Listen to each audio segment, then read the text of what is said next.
As many of you may know, last year we won the Best Restaurant in Central Ohio award for 2023, and we're hoping to be nominated again this year for that award.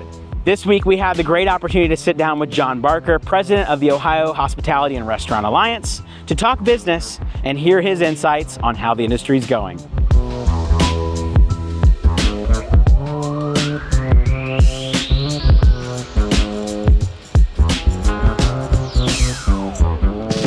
First things first, I kind of wanted to ask about kind of the state of the industry and kind of what you think restaurants from around the state are doing, how you think things are going and opportunities, but also huge wins that are happening all around the state. Yeah, so the restaurant industry is always dynamic. You know, we have restaurants opening up all over the place.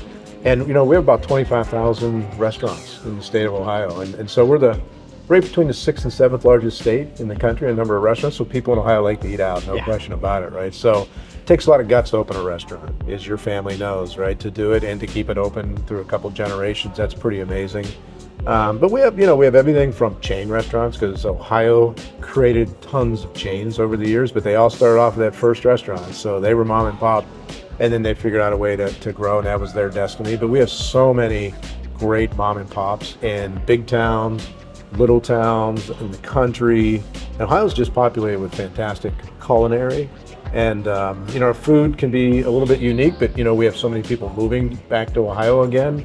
Our population, I think, is going to be going up now again. Columbus is clearly growing, right, because of Intel and all the development. So we're excited, you know, but so we're seeing some growth. You know, the restaurant industry can also be tough, as anybody knows, right, because it's hard to make money at it. So you really have to get your thoughts together, have a really good plan, treat your people really well, right? Because they make or break everything here, right? Have great culinary, but then there's much more than just that. As you and I talked a little bit off camera, you making sure you use technology in a really smart way. Yeah. And everything from the way you advertise, social media. So that's one of the things that we do at the Alliance, is that we kind of help people think through making sure they have a good plan. So they not only open that restaurant, but they are around the 2nd and 3rd year. Yeah. I think technology is the biggest missed opportunity in a lot of restaurants. A lot of, you know, legacy restaurants, when I think of, they're like very old school, pen and paper, ring it at the register, you know? Right. And like, that is what allows people to grow, because there's so much data there, there's so much knowledge in like systems, which have all been converted to technology.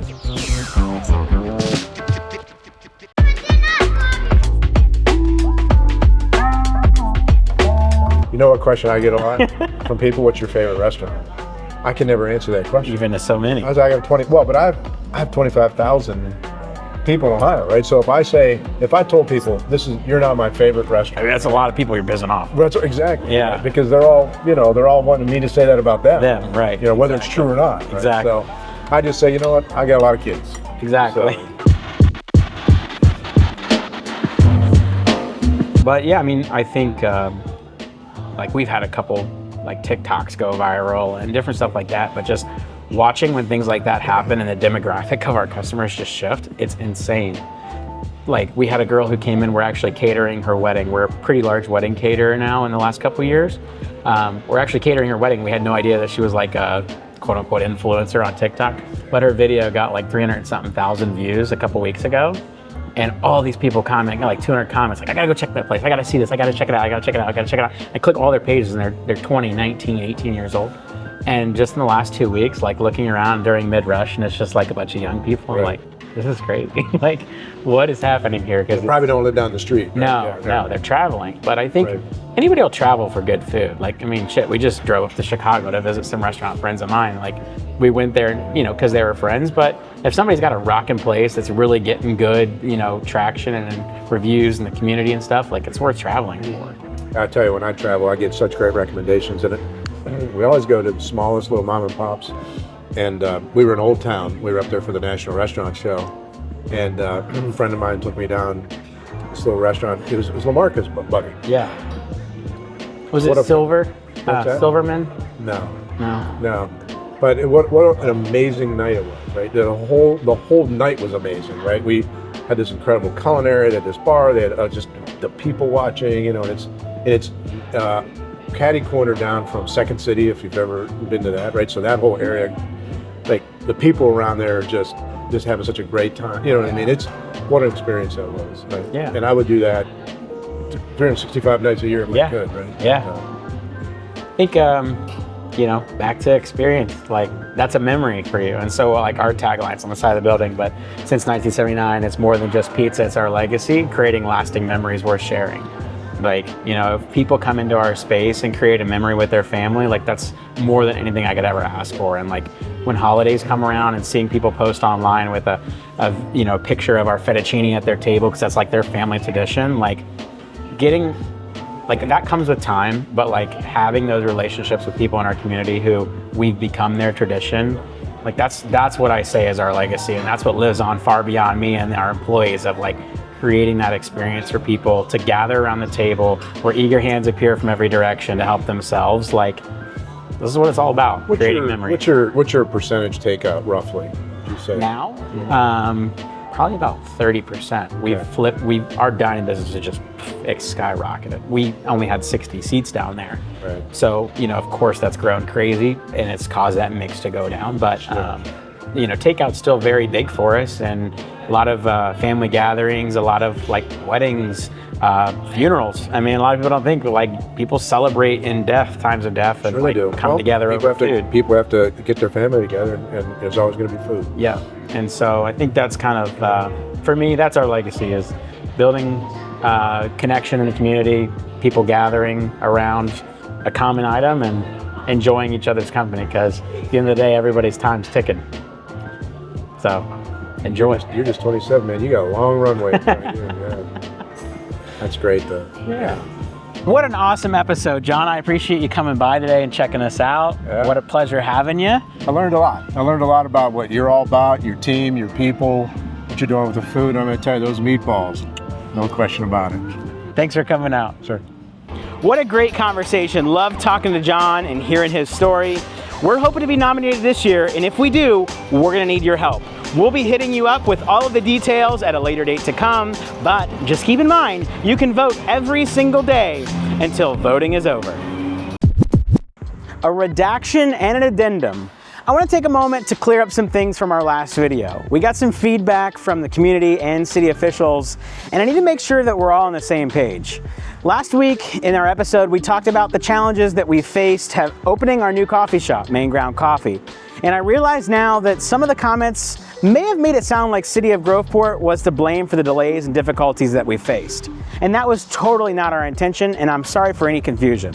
The truth is, the City of Groveport and the officials there have been extremely supportive throughout the process, and they've been more than accommodating and helping us at every single turn that we have gone down. Sure, there's been a lot of roadblocks, but the city staff, especially BJ and the city planner, have been amazing. BJ has even reached out to me a couple times to help us better understand the process that we're going through. You know, as a young entrepreneur, I try and figure things out on my own, but this journey has been an extremely big learning experience for me. And relying on people like public officials who are so knowledgeable and are willing to lend an open hand is really important to me. So to the City of Groveport and all of its officials, I want to thank you for your patience and support.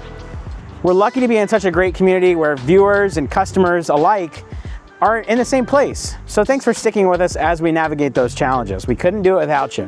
BJ invited me out for a conversation to clear the air and let me know where my resources are. There's something during that conversation that really stuck out to me. Let's roll that clip. We've known each other for a while. Since I've been here, we got to know each other, and I think we enjoy working together. So, you know, anytime you have my number, you can reach out 24/7 if there are questions or anything. Let us know. We're going to get the answers for you. We'll schedule time for you to come in and sit down, and we just want to continue that relationship with you.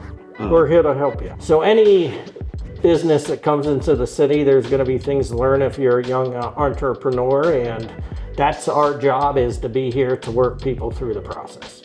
I appreciate it. You know, having people like you by my side is really, really important. And I'm sorry that I was upset anybody that was here, you know, from you to council to the officials on staff. You know, that was never the intent. It was really just sharing the process. And I'm sorry that it impacted you guys in a negative way, because that wasn't our intention. Really appreciate that.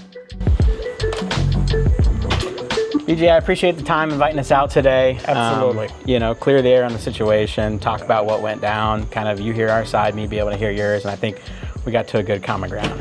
I believe so, and I appreciate any time a business owner can come in and hear what the process is that needs to be done. It means a lot to staff, it means a lot to our elected officials, and it means a lot to the mayor, so really appreciate your time. Absolutely. This evening.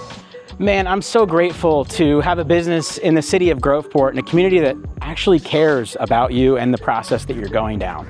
You know, I'm a young entrepreneur and I don't know the ropes of everything. And luckily there are individuals like the people here at the city, staff, administration, who know the process and are there at any time that we need help. And so I think for me, that's the biggest takeaway of this, is utilize the people in your corner who can help you make it go easier.